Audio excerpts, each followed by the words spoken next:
Hello दोस्तों, welcome two movie honour. एक तगड़ी मूवी की एक्सप्लेनेशन देखो, टाइम बचाओ। 2 घंटे की मूवी का प्रॉपर एक्सप्लेनेशन 5 मिनट में। Nocturnal animals. जैक जिलेनहोल जो इसमें मेन एक्टर है, इस बंदे के लिए कहा जाता है कि इसकी कोई भी मूवी खराब नहीं है, और बात एकदम सही है। इस मूवी को बहुत ही इजी वे में समझाऊंगा।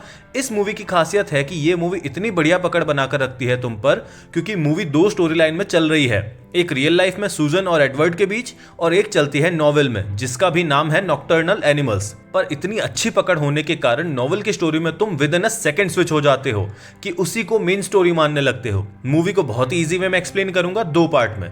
रियल स्टोरी में सूजन और एडवर्ड है, जिसमें सूजन को आर्ट पसंद है और उसके ड्रीम्स है, पर एडवर्ड को राइटिंग पसंद है तो वो नॉवेल्स लिखता है। दोनों आपस में प्यार करते हैं, पर सूजन की माँ उसे कहती है कि एडवर्ड को लाइफ पार्टनर बनाना सही नहीं है, वो कुछ करेगा ही नहीं लाइफ में। इनिशियली सूजन ये बात नहीं मानती, पर धीरे धीरे एडवर्ड और सूजन में कॉन्फ्लिक्ट्स आते हैं और वो उसे कहती है कि इसके अलावा भी तुम कुछ करो। साथ ही कॉन्फ्लिक्ट और लड़ाई से सूजन इतना परेशान हो जाती है कि किसी और के साथ इमोशनल सपोर्ट देखने लगती है और उसके साथ उसका चक्कर हो जाता है, और वो एडवर्ड के साथ के रिलेशन को छोड़ देती है। साथ ही अपनी प्रेगनेंसी को भी अबॉर्ट करवा लेती है। ये सब एडवर्ड देख लेता है। अब बात लगभग 20 साल बाद की है। जो नया बंदा है वो और सूजन आपस में खुश नहीं है। दोनों के बीच के रिलेशन भी खराब है, ना ही वो साथ रहते हैं ना ही साथ सोते हैं, यहाँ तक कि अच्छे से बात भी नहीं करते। सूजन को रात को नींद तक नहीं आती, और रियलिटी में ये जो दूसरा बंदा है सूजन को चीट कर रहा होता है, जिसकी भनक भी सूजन को रहती है। तो फिर इसे याद आती है एडवर्ड की। वो उसे कांटेक्ट करने का ट्राई भी करती है, पर एडवर्ड फोन रिसीव नहीं करता। फिर कुछ टाइम बाद सूजन को एक पार्सल आता है जिसमें एक नॉवल होती है एडवर्ड की तरफ से, डेडिकेटेड टू सूजन, जिसका नाम है नॉकटर्नल एनिमल्स। अब मूवी में आपको नॉवल की स्टोरी बताता हूँ। नोवेल में मेन कैरेक्टर है टोनी, जिसे सूजन पढ़ते हुए एडवर्ड के रूप में ही इमेजिन करती है, और टोनी की एक वाइफ है और एक डॉटर भी। तीनों किसी शहर जा रहे होते हैं, रात की ड्राइविंग है। 2 अनजान कार उसके सामने रहती है, उसमें जो बंदे हैं वो नशे में हैं। टोनी की कार को साइड लगाने के लिए बोलते हैं, टोनी की कार को टक्कर भी मारते हैं। इवेंचुअली टोनी कार को साइड में लगाता है, अब उसका टायर भी पंचर है। अब वो 3 नशेड़ी बंदे बदतमीजी कर रहे हैं और हेल्प करने की बात करके टोनी और उसकी फैमिली को कार से बाहर निकालते हैं।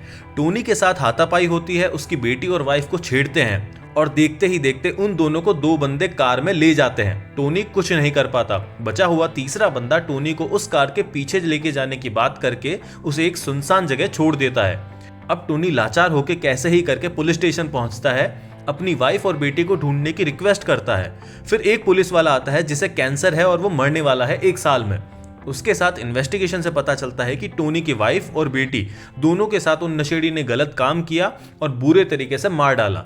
टोनी की हालत अब बहुत ही ज्यादा खराब है, उसे कुछ समझ नहीं आ रहा कि क्या करना है।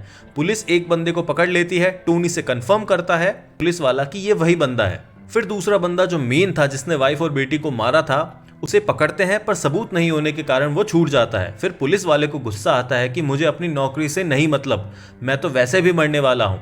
वो उन दोनों नशेड़ी को एक वीरान जगह पर ले आता है टोनी के साथ, और उन पर बंदूक तान देता है। गन टोनी के हाथ में देता है, पर टोनी डरा हुआ कुछ नहीं कर पाता। दोनों नशेड़ी भाग जाते हैं और उसमें पुलिस वाला एक बंदे को गोली मार देता है। फिर टोनी और पुलिस वाला दोनों मेन नशेड़ी को ढूंढने जाते हैं। टोनी उसे ढूंढ लेता है और गन पॉइंट पर रखता है। जैसे ही नशेड़ी उस पर अटैक करता है, वो गोली चला देता है, पर टोनी को भी नशेड़ी चोट पहुंचा देता है। सुबह टोनी उठता है, उसे रियलाइज होता है कि उसकी वाइफ और बेटी के कातिलों को उसने मार दिया है, पर उसे रिग्रेट रहता है कि मुझे उन्हें बचाना चाहिए था, मैं क्यों उस टाइम कुछ नहीं कर पाया, और वो अपने आप को भी शूट कर लेता है। इस पूरी नोवेल को पढ़कर सूजन को अपने कर्म याद आते हैं कि उसने एडवर्ड के साथ कितना गलत किया, और अब वो पछता रही है। वो एडवर्ड को मेल करती है कि बुक उसने पढ़ ली है, मिलने को कहती है।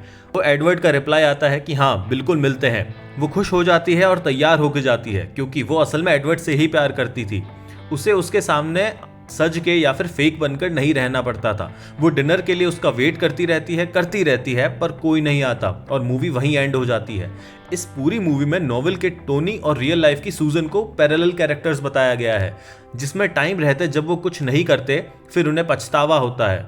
और जो सूजन ने एडवर्ड के साथ किया, एडवर्ड का ये रिवेंज था, और सबसे बेस्ट रिवेंज था कि उसे उसकी गलती का एहसास करवाया और फिर उससे नहीं मिला, क्योंकि सूजन को अब लाइफ लॉन्ग इस चीज में घुट घुट कर जीना होगा कि उसने गलत किया था। उस पे सब अच्छा था, पर उसने उस टाइम छोटी सी लड़ाई होने पर भी गिव अप कर दिया और ट्राई नहीं मारा। अब कोई बोलता है कि इसमें एंडिंग में एडवर्ड नहीं आता क्योंकि वो मर जाता है, पर नहीं, क्योंकि मेल का रिप्लाई उसी ने किया था, उसका रिवेंज था। और this is the best type of revenge, जब आगे वाले को गलती महसूस करवा दो और फिर उसे समझाने तक का मौका ना दो, वो सोच सोच कर ही घुट जाएगा। इस रिवेंज की चीज को मूवी में काफी अच्छे से एम्फेसाइज भी किया है एक पेंटिंग को दिखाकर जिस पर लिखा होता है रिवेंज। मूवी देखते टाइम मजा आया था और जैक बंदे की एक्टिंग भाई इतनी बढ़िया, साथ ही एरन टाइलर जॉनसन की एक्टिंग एकदम पीक। मूवी एक सब्जेक्टिव एंड पर छूटती है कि उसे समझो, और जब समझते हो तो एक कंप्लीट फीलिंग मिलती है कि क्या माल देखा, वाह। और अगर वन वर्ड रिव्यू की बात कर रहे हो तो भाई बिल्कुल देखो, पूछने की नीड ही नहीं है। तो वीडियो पसंद आए तो लाइक, एम है 100 लाइक्स का। और ऐसी मूवीज की एक्सप्लेनेशन, रिव्यू और रिकमेंडेशन के लिए सब्सक्राइब। मिलते हैं अगले वीडियो में, बाय।